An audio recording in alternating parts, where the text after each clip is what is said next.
Hey, friends and revolutionaries! Back to take a look at the next figure from the DC Universe Classics, Wave 16, the Bane Wave. We're going to get a look at the Creeper. The Creeper. It's one of the things where it's lucky that the line made it to, well, actually made it further, but at least it made it to Wave 16, because really, I don't know, will we ever see the Creeper any other time? I know DC Direct has done him, but really, I mean, the Creeper, I mean, wow. Yeah, the line had to make it to 16 before they realized, okay, we've got to do the Creeper. Who, in fairness, I wish I knew more about. I really do. He is actually a very cool character, at least design-wise. I wish I had followed him more in the comics. He seems to be pretty cool. Taking a look at the packaging, of course, this is just the regular DC Universe Classic packaging for the later sets. All the way until it finally kind of fizzled out. Already talked about the heroes in the background. The fact that we're missing Wonder Woman. The card on the bottom having the logo of the character, whichever that may be. In this case, I don't even know what that's supposed to be. But it's on the bottom of the pack as well. And there's the Creeper inside. Something where I only really know him from that Batman animated series episode, I guess it was in the last season, where he had that thing for Harley. That was actually a great episode. Just as an aside, that last season of the animated series for Batman, they pulled out all the stops. That was a great season. It's one of the things where that's a shame that the way they did the Creeper in that episode, it was such a shame that it was going to be his only appearance. They left it where there's a bit of a cliffhanger that he may come back, but with no more seasons, we never see him again. And the Creeper would have been one of those great characters to have like one episode a season. Just one shot with a Creeper, because he was great. He really was. From what I understand, totally different origin story from the real one, which let's go ahead and find out about. Journalist Jack Ryder dug relentlessly for scandals to expose. Investigating a story, Jack met Dr. Vincent Yates, whose invented nanocells were able to heal any wound and fight off any disease. Under attack by mobsters, Yates injected his only working sample into Ryder, who transformed into a yellow-skinned, furry-cloaked madman. Talk about some side effects may apply. Some side effects may include.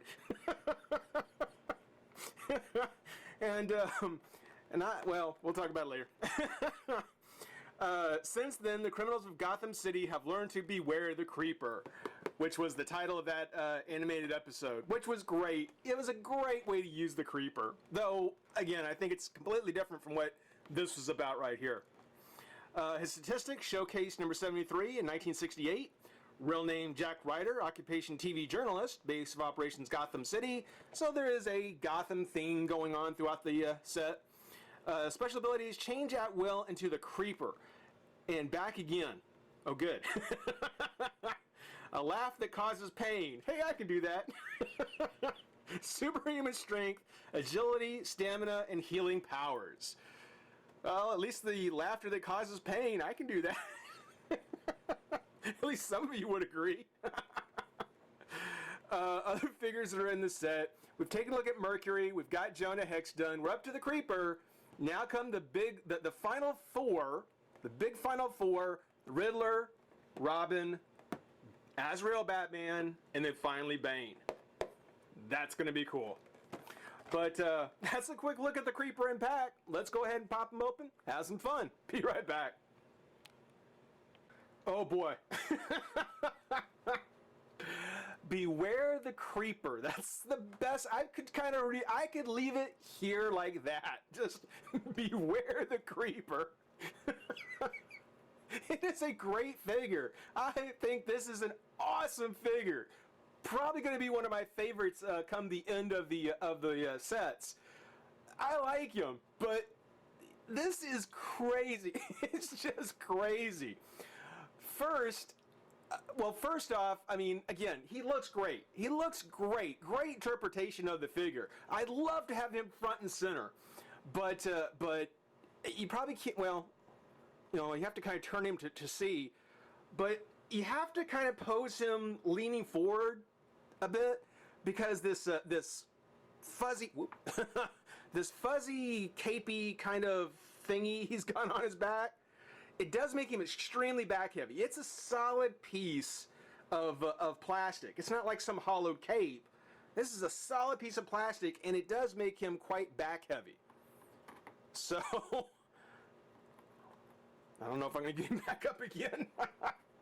So, as much as I would love to have the Creeper, again, front and center among all my DC Universe figures, if you nudge him, he's falling back. He's going back and taking people with him. I mean, that's the biggest complaint I have about the figure. That's the only complaint. I like to start with good things, but the only complaint that I have really is that he's back heavy. That this piece right here, which is great, if they had just made it hollow, just on the outside and not so solid, not made him so back heavy, I'm telling you, this is a great figure. This is just great.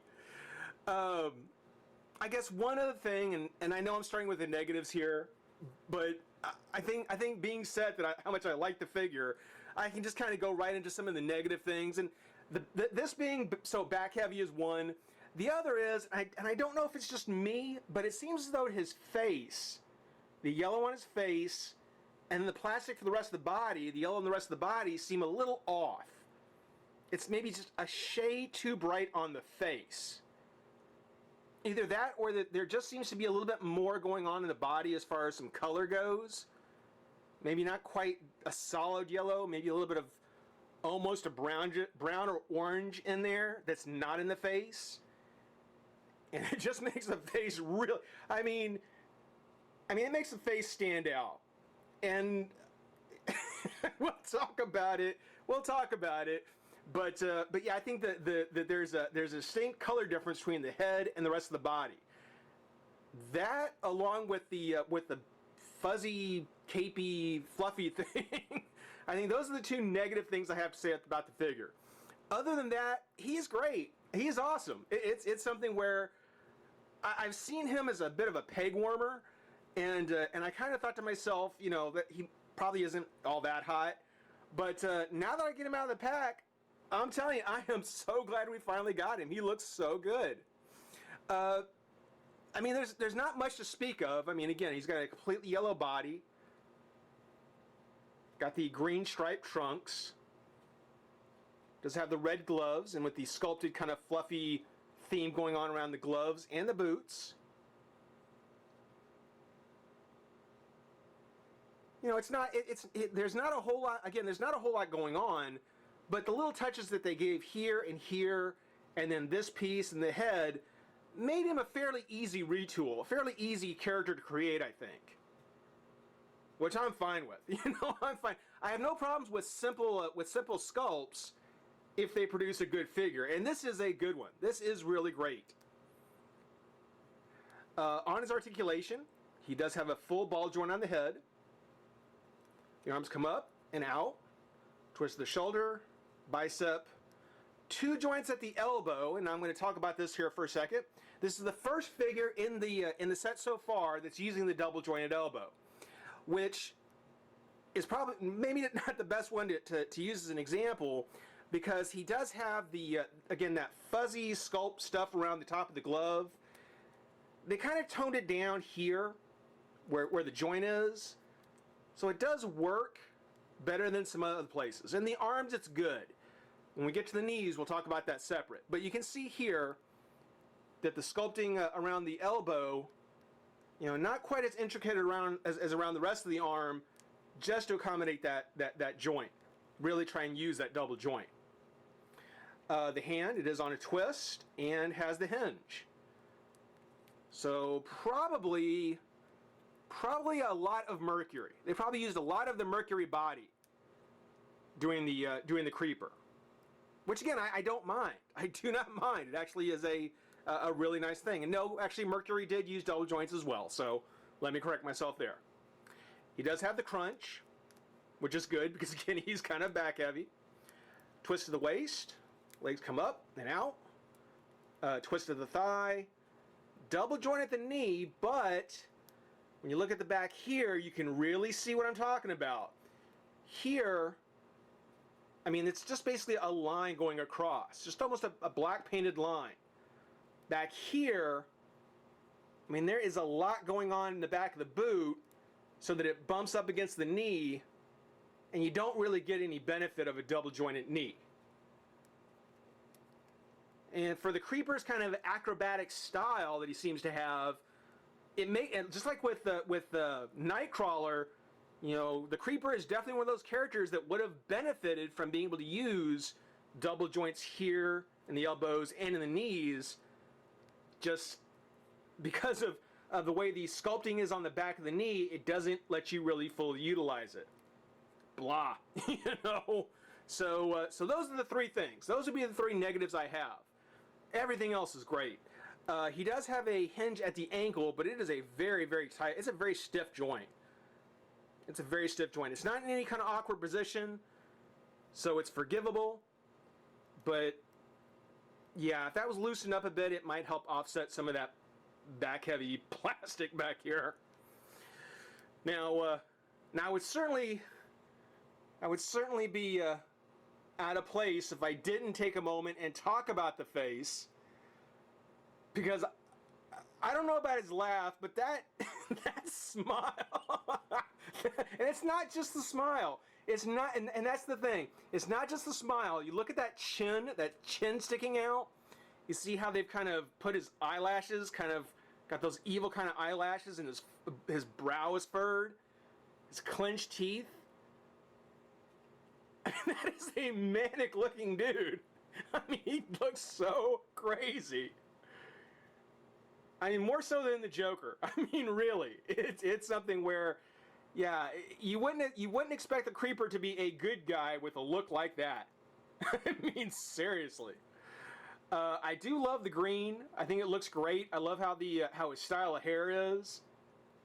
You know, with the kind of tufted up on top. It's got kind of that two-tone, darker green underneath. I mean, he looks great. And from a profile side like this, it looks fantastic. It's just like and you know, I'll say this. I've complained a lot about the smiles they put on like Mary Marvel and Stargirl. You know, I've complained about those smiles before. But after seeing this look on the Creeper, I'm never complaining about that ever again. I'm never going to complain about the smile that's on some of those female figures. This one takes the cake for sure. So yeah, Creeper, just totally awesome, totally awesome. And being that for the one appearance that he was in, if I can get him to stand up, come on, Creeper.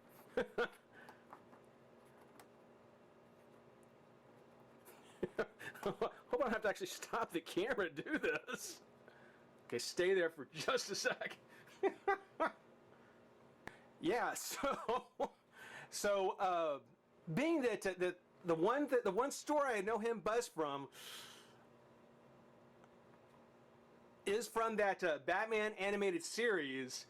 It's really cool that we now get the Creeper from the DC universe to go along with Harley and the Joker, so that if you like doing kind of scenes of your favorite moments, you can have Harley kind of snuggled up against the Joker as they're kind of running into the Creeper for the first time. I don't know. Hey, it's fun. It's fun. Let's see. Come on. Okay, good enough. Good enough.